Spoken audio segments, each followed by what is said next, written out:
Está no ar o Oncoponto, o podcast do Grupo Sonhe, onde discutimos avanços, cuidados e inspirações em oncologia. Olá, bem-vindos a mais um podcast do Grupo Sonhe, o Oncoponto.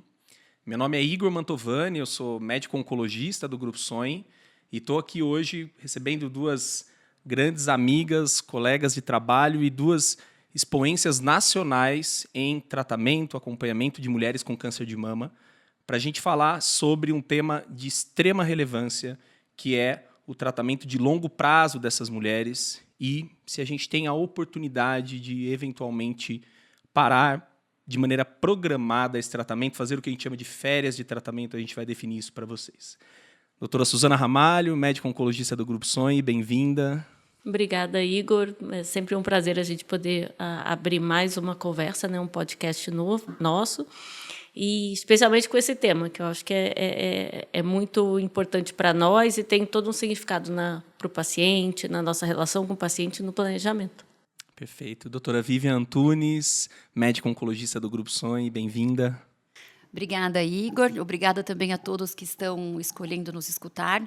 Fiquei muito feliz com esse tema, porque certamente ele é um tema que reflete uma demanda bastante grande das pacientes no consultório.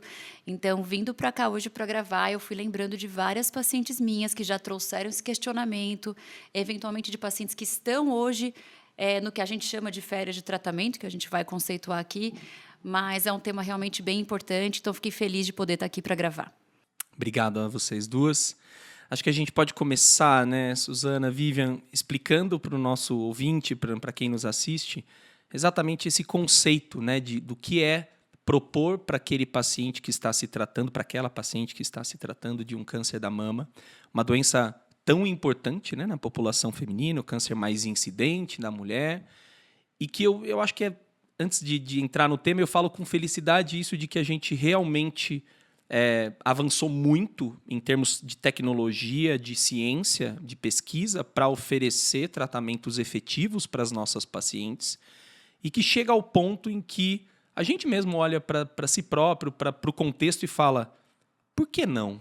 Né? Por que não pensar em um eventual intervalo programado, em uma eventual pausa ou numa eventual férias, né? Esse termo é muito, às vezes pode ser até polêmico, férias é uma coisa gostosa com a família, como é que a gente propõe férias de quimioterapia, né? Olha que parece um contrassenso dizer isso. Mas eu queria ouvir de vocês, como que a gente pode definir isso tecnicamente e também traduzir isso para aquela mulher que está à nossa frente, do que é propor um intervalo de tratamento ou, efetivamente, férias de tratamento oncológico. Vivian, se você quiser começar. Então, a gente começa bem pela questão conceitual mesmo, né? O que é isso de férias de tratamento? Então, eu vejo como um intervalo, uma interrupção no tratamento planejada, inclusive com uma proposta estruturada para isso. Então, a gente vai conversar com a nossa paciente sobre o cenário em que ela está, a gente acho que vai discorrer aqui sobre isso, sobre as possibilidades de pacientes que entram nesse cenário de férias, mas conversar com a paciente e estabelecer uma proposta estruturada de intervalo livre de tratamento. Então, a gente pode ter um intervalo que vai durar 6, 8 semanas, ou que vai durar até uma progressão, até a doença se tornar ativa novamente. A gente vai pensar em como a gente vai fazer o monitoramento dessa paciente durante esse intervalo, então isso também tem que ficar acordado com a paciente, se a gente vai fazer exame de imagem a cada quanto tempo, se a gente vai coletar exame sanguíneo para ver marcador, ou se a gente vai olhar apenas para os sintomas. Então, eu vejo uma possibilidade bem ampla de estratégia, nisso que a gente chama de intervalo programado de tratamento, e eu acho que nesse conceito é importante a gente diferenciar isso do que seria o que chamamos de descalonamento de tratamento, que seria a gente reduzir a intensidade de um tratamento. Então, aquela paciente que está usando um tratamento bastante tóxico, com várias medicações, e que a gente vai abrandar esse tratamento, por assim dizer. Não seria isso o conceito de férias. Ou aquela paciente que está com tantos efeitos colaterais que aquele tratamento se tornou proibitivo. Isso também não é férias de tratamento. Ou na paciente que atingiu diversos tratamentos e neste momento está fora de proposta que modifique realmente o curso da doença e que vai para um tratamento paliativo exclusivo. Então, isso seria o que não é férias de tratamento. Sim. E nos ajuda a conceituar o que é esse intervalo planejado e programado. E, Suzana, talvez as pacientes que vão nos ouvir podem eventualmente se ver nesse momento, se tratando por um período, qualquer que seja ele, mais longo, menos longo. Mas a pergunta que fica é se é para todo mundo, né? Se a gente pode efetivamente pensar em intervalos programados de ausência de tratamento, de pausa de tratamento, e como que você vê isso hoje na prática? Quem é a paciente que você começa a refletir sobre pensar em estruturar um intervalo de tratamento? Então, Igor, a gente divide o tratamento de câncer de mama em tipos de tumores, né? Então, eu colocaria, acho que pelo menos 3 cenários que hoje em dia a gente vê muito positivo, né, em termos de pensar em fazer férias de tratamento. Então, um exemplo bem do dia a dia atual são as pacientes que têm um tumor de mama hormonal dependente e tomam o inibidor de ciclina. São 2 medicações orais, né, um bloqueador hormonal e o inibidor de ciclina, que também é oral. A gente tem, pelos estudos atuais, mostram que tem um percentual em torno de quase 1/5 dessas pacientes que respondem muito bem por muito tempo. Então, são pacientes que já estão há 4, 5 anos com muito boa resposta, ou mesmo sem nenhuma evidência da doença ativa, por exemplo, no PET-CT, nos exames de imagem. E esse é um cenário que a gente tende a pensar bastante em será que não dá para diminuir, tirar uma das medicações, né, deixar, por exemplo, só o bloqueio hormonal e tirar o inibidor de ciclina. E a situação que a gente se vê é que geralmente não, na verdade, prioritariamente isso não foi avaliado. Então, quando a gente conversa com a paciente, né, e ela me perguntar, mas então qual a segurança ou qual o estudo, né, a gente vai ter que ter uma conversa muito clara e dizer, olha, não tem isso avaliado, né? Tem um cenário, que acho que depois a doutora Vivian vai falar, de doença HER2, que parece que está sendo avaliado agora. Mas os estudos, quando se estuda medicação nova, geralmente o estudo é desenhado no que a gente chama de até toxicidade proibitiva ou resposta completa e manutenção. Então, o desenho dos estudos não ajuda nessa decisão. Mas o cenário que a gente vê da paciente com muito pouca doença, sem evidência clara nos exames, uma resposta mantida, geralmente a gente pensa por pelo menos 2 anos, é o principal cenário que nos parece que faz sentido conversar sobre esse intervalo. Como a Vivian colocou, um intervalo programado, né? Então, olha, vamos parar e vamos rever por imagem, por exame de sangue em 2 meses, em 3 meses. Vamos parar com um planejamento, não de voltar necessariamente, mas de monitorizar e avaliar quando que faz sentido voltar ou não o tratamento. Acho que esse cenário, doença hormonal que usa medicação oral com inibidor de ciclina, hoje em dia talvez seja o mais comum, mas a gente até tem pelo menos outros 2 que são bem importantes da gente pensar também para as pacientes. Igor, a Suzana mencionou 2 questões que eu acho bem importantes. Uma realmente é o cenário das respondedoras excepcionais. Você abriu o nosso podcast mencionando o quanto a ciência está avançando, e aí inclusive a oportunidade de a gente estar aqui provavelmente está bem focada nisso, né? Os avanços foram muitos em tecnologia em saúde, então hoje muitas medicações de altíssima eficácia fazem com que a gente tenha essas pacientes que são as respondedoras excepcionais. Então eu colocaria esse grupo, né, das pacientes que atingem resposta completa ou atingem um benefício muito grande da medicação, muito sustentado, e a gente está falando aqui de anos, né? Então acho que esse é um grupo para focar.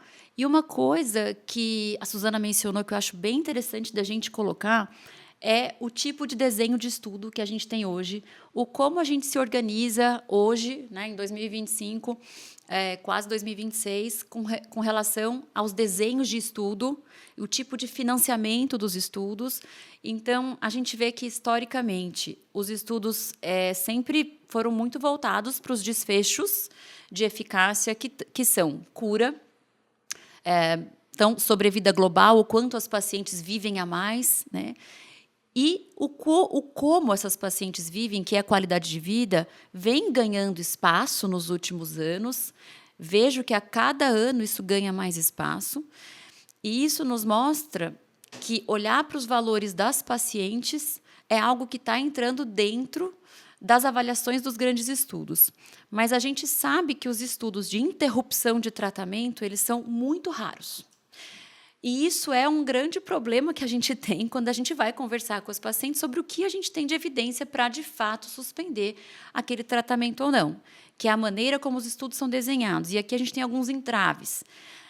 Porque eu sou muito desejosa de que a gente fizesse mais estudos desse. Acho que as nossas pacientes também são. Acho que a comunidade científica é muito desejosa de que existam mais estudos que avaliem estratégias de interrupção. Então, o que as pacientes perguntam no consultório, de forma bem lógica, será que se eu parar o tratamento e se a doença voltar e eu retomar o tratamento, a eficácia vai voltar a ser a mesma? Ou a minha doença vai estar pior, a eficácia não vai ser mais a mesma? E a verdade é que, por estudo robusto, randomizado, a gente não vai ter isso para falar. Então, o porquê que isso acontece? Né? A gente tem algumas limitações, uns entraves. Um entrave é o tipo de financiamento dos estudos, que realmente é uma das questões que pode ser elencada como entrave para os estudos que visam esse tipo de parada de tratamento. Acho que isso, por mais que seja um ponto complexo, a gente tem que mencionar. E um outro ponto complexo é a própria adesão das pacientes a esses estudos. Então, muitas pacientes para as quais a gente ofereceria essa estratégia são pacientes que não vão ter, não sei se coragem é a palavra, tá? Mas assim, a gente não vai conseguir recrutar um número tão grande e rápido de pacientes que desejem entrar nessa estratégia. Se vocês sentirem seguras, né? Essa segurança de realmente é uma segurança que não há como a gente prover do ponto de vista totalmente científico, né? Baseado em estudo, né? Mas é algo que a gente pode ir construindo com a nossa percepção e com a própria percepção da paciente, né? Sim. Da própria percepção de controle de doença, de estabilidade e eventualmente de um momento específico de vida, né? É muito comum a gente não fazer, não dar o nome de férias, mas a gente fazer pequenos intervalos para momentos significativos, né? Que façam daquela vivência, né? Então, né? A gente fala, vem logo na cabeça, né? Uma outra situação de paciente que fez um intervalo um pouco maior para um casamento na família, para uma festa de 15 anos da filha, né? Esses já são momentos que cabem muito, né, na nossa organização, né? A gente sabe que isso cabe, a paciente sente essa segurança e um pouco mais do que isso e às vezes um pouco mais difícil, mas que também seria uma construção e acho que é isso, é a sensação de estar seguro, né, de que aquele faz sentido, né? Sim, eu acho que segurança é sim a palavra, Su. E a gente que trabalha com pesquisa clínica, quando a gente vai oferecer a pesquisa para uma paciente, e aqui eu estou falando de pesquisa porque para trazer o dado de segurança para a paciente que está ali no nosso consultório perguntando isso, a gente precisa de um embasamento que vem através dessas pesquisas. Mas quando a gente vai oferecer para a paciente alguma estratégia que é inovadora, e a gente vai aplicar o termo, né, e a gente vai explicar o que é essa estratégia inovadora, e tem, claro, sempre questões éticas que são avaliadas nos estudos. Quando a gente vai falar sobre os estudos de interrupção, eu imagino que o recrutamento de pacientes seja um pouco mais complexo, também pela questão da segurança, muito pela questão da segurança. Então, acho que são alguns entraves para que a gente possa dizer hoje, Igor, que a gente tem uma robustez grande na ciência que nos respalde a fazer os intervalos programados. Bom, eu entendo que se nós aqui, né, vocês duas como expoentes em acompanhamento de pacientes com câncer de mama, com vasta experiência em prática clínica, em pesquisa, se a gente não tem essa resposta, é de fato, né, Vivian, porque a gente talvez não imagine num primeiro momento, quando vai se começar um tratamento, que a gente vai ter essa oportunidade. Mas é muito gostoso perceber que hoje a gente está tendo, né? No cenário da doença hormonal, como a Suzana comentou, é algo realmente brilhante, né? A resposta que a gente observa para essas pacientes com tratamentos livres de quimioterapias, né? A ponto de chegar o momento da gente eventualmente pensar em dar pausa, né? A Suzana comentou um pouquinho sobre o cenário da doença HER2, né, Vivian? Então, para as nossas pacientes, o câncer de mama HER2 é um dos tipos de câncer que a doutora Suzana nos iniciou aqui, responde aproximadamente por 15% a 20% dos pacientes e, historicamente, uma doença de um comportamento mais agressivo, eventualmente da mulher mais jovem, que tem inúmeras questões individuais para refletir, carreira, maternidade, planos muito precoces às vezes, né? Diferente da eventualmente senhora de 70, 80 anos que já viveu a vida toda, não que não seja importante. Como inserir no cenário da doença HER2 especificamente, Suzana, essa discussão? Em que cenário nós estamos? Né? Acho que a gente teve grandes avanços nos últimos 5 anos. Eu diria que o fluxograma de tratamento de câncer de mama HER2 positivo mudou drasticamente nos seus diversos cenários, mas especialmente na doença avançada, com metástase. Como é a sua seleção de pacientes para essa discussão de férias? É possível, mesmo numa doença historicamente desafiadora? Como você vê isso?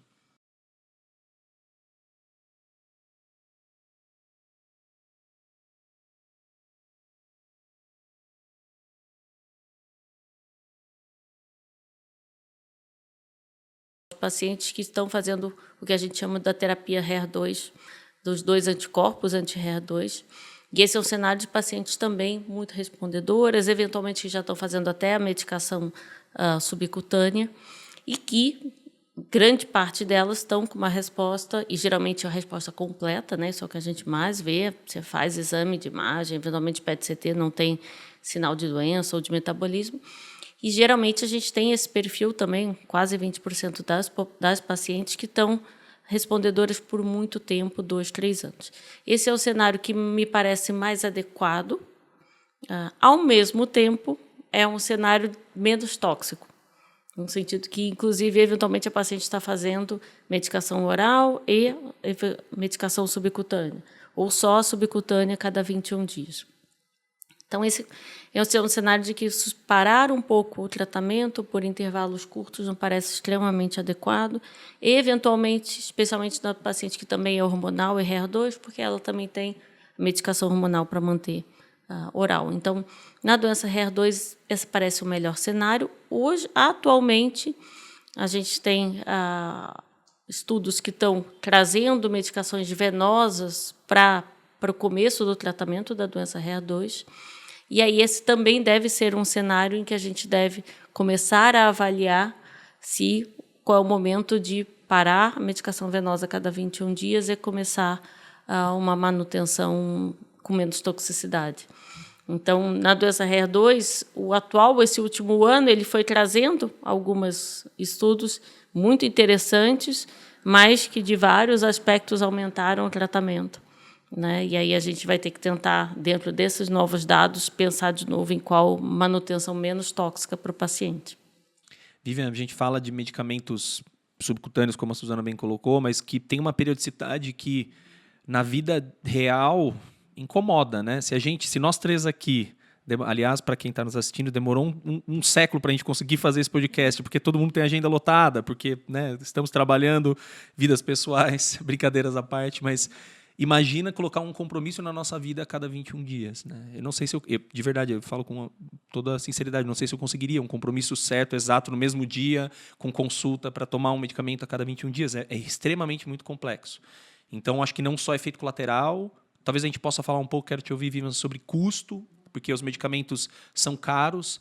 E daí eu entendo que, por favor, não quero precificar a vida daquela mulher, daquele indivíduo, mas pensando num sistema de saúde que precisa ser sustentável para todos e para o Brasil, uma mulher que toma uma medicação extremamente de alto custo por 5, 10 anos, ela realmente é um custo muito alto para a sociedade como um todo, para o Brasil como um todo, para o mundo, enfim. Isso é um mérito discutido em todos os países, eventualmente até de maior renda. Como você vê isso, essa questão do tempo? Isso também te traz esse incômodo, por mais que seja eventualmente muito rápido, ou subcutâneo, uma pequena injeção? Como é isso para você? E se as pacientes te relatam esse mesmo incômodo que eu trouxe aqui para a gente? Absolutamente. Então, eu acho que aqui, nas tuas palavras, Igor, eu escuto o grande apelo dessa temática que nos traz aqui, que é o intervalo, as férias de tratamento, que, ao meu ver, tem 2 apelos bem grandes. O apelo individual mesmo das próprias pacientes, por conta dos valores individuais, que é periodicidade de tratamento, efeito colateral, logística envolvida com todo esse tratamento, o sentir-se doente, né? O estar na clínica ali o tempo todo.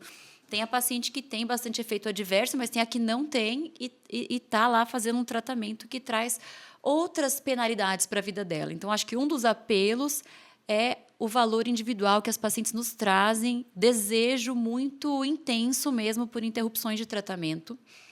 E o outro apelo é, sim, toxicidade financeira. Né? A gente sabe que a gente talvez tenha custos mais altos do que teria se a gente pudesse fazer intervalos, desde que esses intervalos sejam seguros e avaliados idealmente em estudos prospectivos. Mas hoje o que a gente tem de dado realmente prospectivo no cenário de câncer de mama para intervalo de tratamento, o primeiro estudo se chama Stop Hair, é justamente sobre esse cenário de pacientes que a Suzana vinha mencionando, que é um cenário que eu vejo como potencial mesmo para esse tipo de interrupção, que são as pacientes com doença HER2.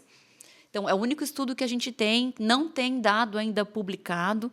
Tudo que a gente tem sobre, assim, já divulgado sobre esse estudo é sobre o desenho do estudo. Então, a gente sabe que ele olha justamente para isso, para as pacientes que são as respondedoras excepcionais de longo prazo, que é justamente o cenário em que a gente mais pratica férias de tratamento. Acho que a gente pode falar do outro cenário, mas o que a gente mais pratica são essas respondedoras excepcionais. No meu consultório, são as pacientes que estão há 2 anos sem doença no cenário HER2, em que a gente vai propor algum tipo de intervalo programado. Embora eu tenha que mencionar, que eu acho interessante mencionar, que eu tenho pacientes em férias em contexto diferente desse e que fugiram do meu planejamento e que são o tipo de paciente que traz um conhecimento, levanta um questionamento de se não tem mais gente que poderia estar se beneficiando de férias. Então, acho que é interessante contar esse caso em especial, porque é uma paciente que tem doença HER2, que não tinha feito ainda muitos ciclos de tratamento,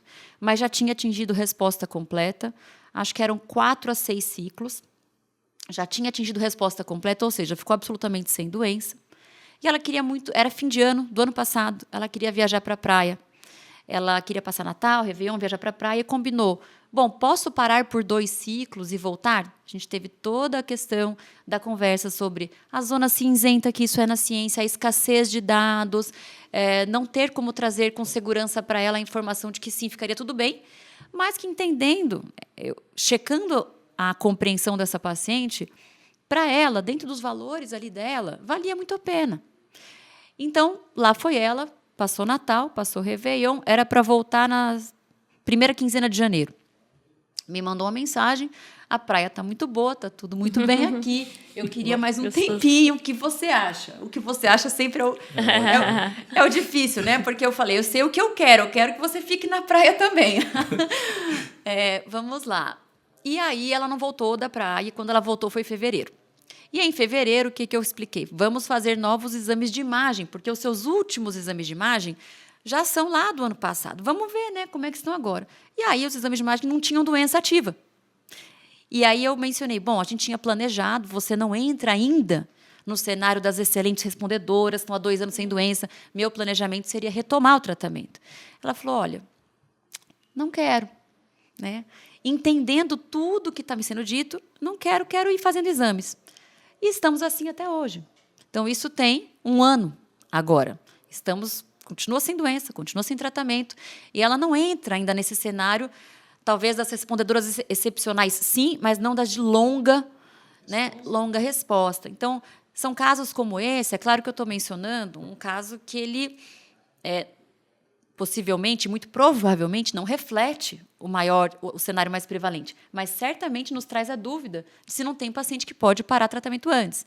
Nesse sentido, eu acho que vale a pena mencionar que existem novas tecnologias surgindo para tentar guiar esse tipo de ideia. Então, coletar exame de sangue que mostre se tem DNA tumoral circulante, célula tumoral circulante, para tentar guiar paciente que tem uma doença minimamente ativa, né? A gente chama de minimamente ativa aquela doença que não está manifesta ainda para se ver num exame clínico ou de tomografia, mas que tem ali algum DNA tumoral circulante. Talvez isso, inclusive na estratégia do estudo Stop Hair, entra essa estratégia de olhar quem tem uma doença minimamente ativa por DNA tumoral circulante ou técnicas semelhantes, para tentar entender se intervenções precoces de tratamento modificam o curso. A gente pode parar o tratamento de algumas pacientes e retomar, não só com a doença clinicamente manifesta, não só por intervalo de tempo que a gente combinou no consultório, por outros métodos. Exploratório, ideia para estudo, mas com certeza com uma relevância científica grande.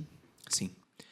Eu fico pensando, já ouvi algumas vezes essa pergunta, né? A Vivian trouxe o exemplo desse caso, e certamente imagino que seja uma paciente que faz lá seu exame de PET, enfim, e não aparece nada. E a pergunta de um valor talvez imensurável é: estou curada? Né? Essa é a pergunta que permeia esse podcast. Né? Será que a gente conseguiu curar o câncer metastático com poucos ciclos ou com uma oportunidade de tratamento de 2, 3 anos e isso não vai voltar? Ou quando voltar ou voltar a se reacender, a gente vai conseguir resgatar isso? Eu acho que é realmente uma zona cinzenta na ciência, ainda mais no último subtipo de câncer que eu quero abordar com vocês, no cenário do câncer triplo negativo. Também um câncer de mulheres jovens, de cenários bem desafiadores muito também. E vocês duas veem essa oportunidade também sendo criada nesse contexto, Suzana? Ela foi criada no contexto triplo negativo, especialmente quando foi incorporado a imunoterapia no tumor triplo negativo. Então, é um desafio porque não é para todo o triplo negativo. A mesma imunoterapia ela tende a ser adequada no cenário de câncer de mama avançado para em torno de 30%, 40% só dos pacientes.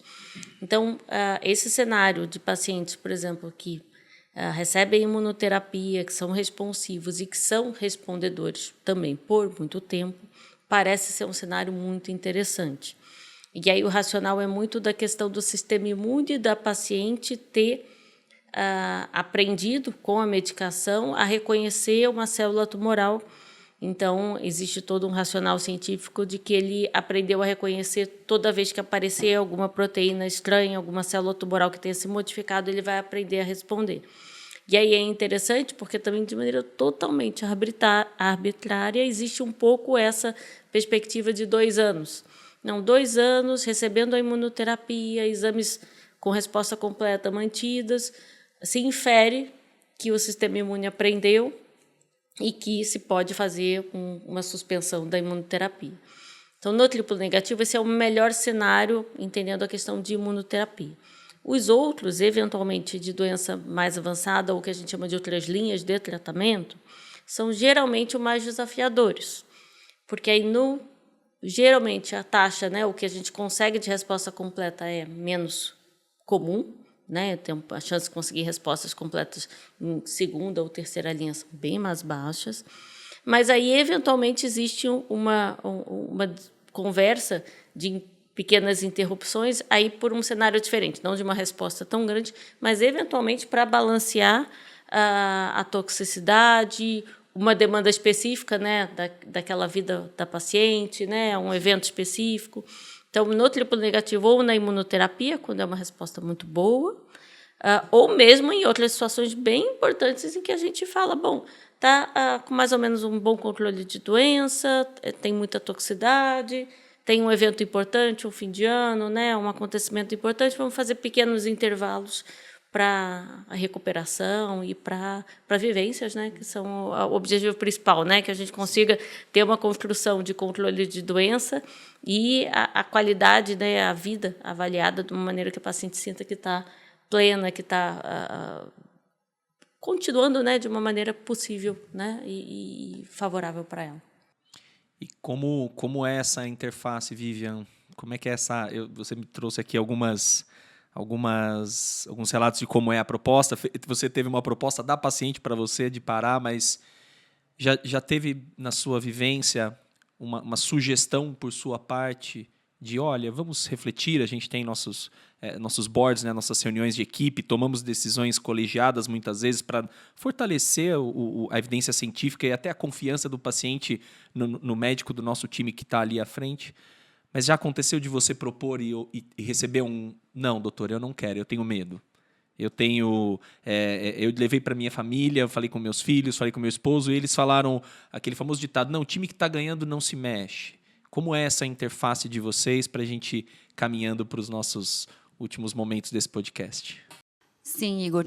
Antes de responder sua pergunta, só mencionando que eu vejo o mesmo cenário que a Suzana mencionou, da paciente, que era o segundo cenário que eu fui falando, né? Então, é esse cenário, né, da paciente que está com uma doença controlada, mas não é a respondedora excepcional, mas que tem muito efeito adverso, com muita toxicidade, impactando muito em qualidade de vida. Não é a toxicidade proibitiva que vai fazer parar tratamento, não é a paciente fora de tratamento, proposta de tratamento modificador, mas é aquela paciente que vai ter ali um intervalo talvez mais curto disso que a gente chama de férias, mas para tentar ter algum respiro. E, enfim, é um segundo cenário possível para o tema que a gente se propôs falar hoje. E sobre a sua pergunta, eu proponho com frequência o debate sobre esse tema. Eu não proponho a interrupção, porque eu acho que propor a interrupção partiria da premissa de ter um dado bastante robusto na literatura, como se isso fosse realmente uma opção já validada. Mas eu proponho frequentemente, e as minhas pacientes que ouvirem vão com certeza se lembrar disso, eu proponho reflexões sobre essa temática, do que é de valor para aquela paciente e o que a gente tem na ciência sobre a doença que ela tem, o tipo de proposta de tratamento, o que a gente imagina, as possibilidades. Então, eu proponho debates, reflexões.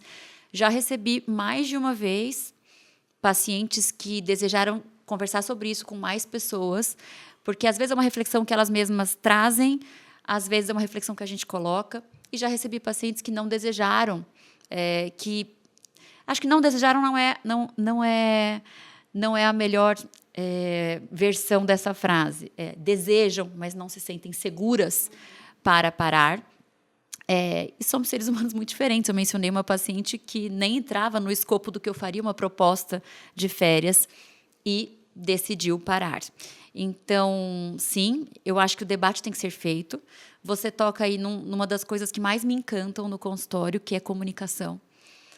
E é a gente conseguir transformar o dado científico da forma mais palatável, mais compreensível possível, mas mais verossímil possível para aquela paciente, para que ela conquiste o conhecimento técnico minimamente necessário para juntar isso com os valores individuais dela e tomar uma decisão compartilhada. Então, não é transmitir peso de decisão, mas é tomar decisão compartilhada. E é um dos temas que mais me encantam, porque realmente, quando a gente vai pensar no que é mesmo medicina baseada em evidência, que é isso que a gente pratica na nossa equipe, é exatamente isso. É você pegar o melhor que existe na literatura, o melhor da ciência, mas aplicar isso para aquele indivíduo dentro dos valores dele, com ele compreendendo aquilo. Então, acho que comunicação é a base para esse tipo de escolha, para muitas outras, mas para esse tipo de escolha em que a gente está falando hoje, é o que eu acho que é fundamental. Traduzir tempo livre de doença, sobrevidas, né, percentuais, curvas que a gente tanto gosta de ver, avanços nos congressos, nas reuniões técnico-científicas para a vida real, né, para aquele endereço, para aquela pessoa, para aquela família. Acho que esse é o grande desafio, né? E certamente, né, é peculiar disso, do acompanhamento, né, de todos nós aqui, especialmente de vocês, no cuidado das pacientes. Acho que a gente poderia ficar aqui o dia todo falando, a tarde toda falando sobre esse tema, até porque tem muita coisa gostosa para trazer. Eu vejo um tema que outrora talvez fosse difícil de trazer para um podcast, mas que hoje, com grande felicidade, a gente pode discutir aqui períodos de intervalos. Acho que a gente podia, Suzana, caminhar para uma mensagem final para os nossos ouvintes, uma mensagem sobre quando, como pensar em férias, como você faz um wrap-up disso para a gente finalizar. Olha, Igor, eu fiquei muito um pouco com a expressão que a Vivian colocou em termos de reflexão, né? Então, sempre que a gente está cuidando de uma paciente com doença avançada, é uma situação de muito, especialmente inicialmente, de muito medo, né? De muita angústia. E a gente foi aprendendo, né? Questão de comunicação do paciente, que no medo a gente não toma decisões, né? Na angústia a gente não toma decisões. Então, idealmente, que sempre que se passe esse primeiro momento de organizar o medo, né? De organizar como é que é o tratamento, quais são as possibilidades, que aí a gente entra nessa fase de reflexão, né? Porque no medo, na angústia, a gente não toma decisões boas, né? Na verdade, a gente fica só reflexivo, né? Refletivo, né? A gente reflete, a gente rebate, né? A gente eu falo às vezes para o paciente está no meio do furacão, né? E aí as coisas têm que, elas vão entrar, né? Para um percentual muito grande dos pacientes atualmente, num momento, né? De mais tranquilidade. E aí é um momento da gente organizar, refletir, né, e fazer planos. Né? E aí, dentro dos planos, com certeza, iniciar essa conversa, pensar sobre essa questão de alguns intervalos que, a nosso ver, ainda que não tenha um conhecimento científico tão consolidado, a gente vai estar sempre aberto para conversa, né? E para escutar o valor do paciente e passar para ele o que é possível e o que não. Vivian, suas considerações finais para esse bate-papo?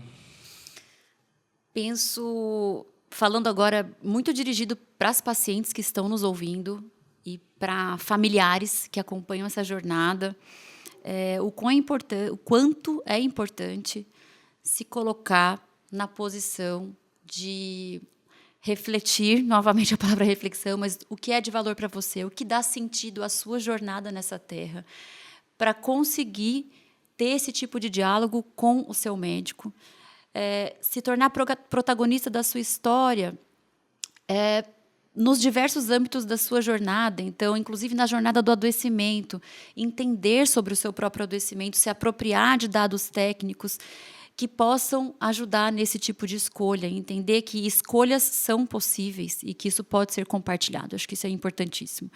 E com relação a nós aqui, enquanto médicos e cientistas, somos da comunidade científica, eu acho que a gente tem o dever de produzir dados de ciência que respaldem esse tipo de decisão e de atitude. Então, a gente precisa também ser protagonista deste lado, né? De propor esse tipo de estudo, de fomentar esse tipo de discussão, para que isso vá se espalhando e a gente consiga ter mais dados que nos respaldem, que deem mais segurança para as pacientes nesse cenário. Excelente. Suzana, Vivian, muito obrigado. Pessoal, esse foi mais um podcast do Grupo Sonhe, o Oncoponto, falando hoje sobre intervalos de tratamento. Nos acompanhe nas redes sociais para essas e outras informações. Até breve. Está no ar o Oncoponto, o podcast do Grupo Sonhe, onde discutimos avanços, cuidados e inspirações em oncologia.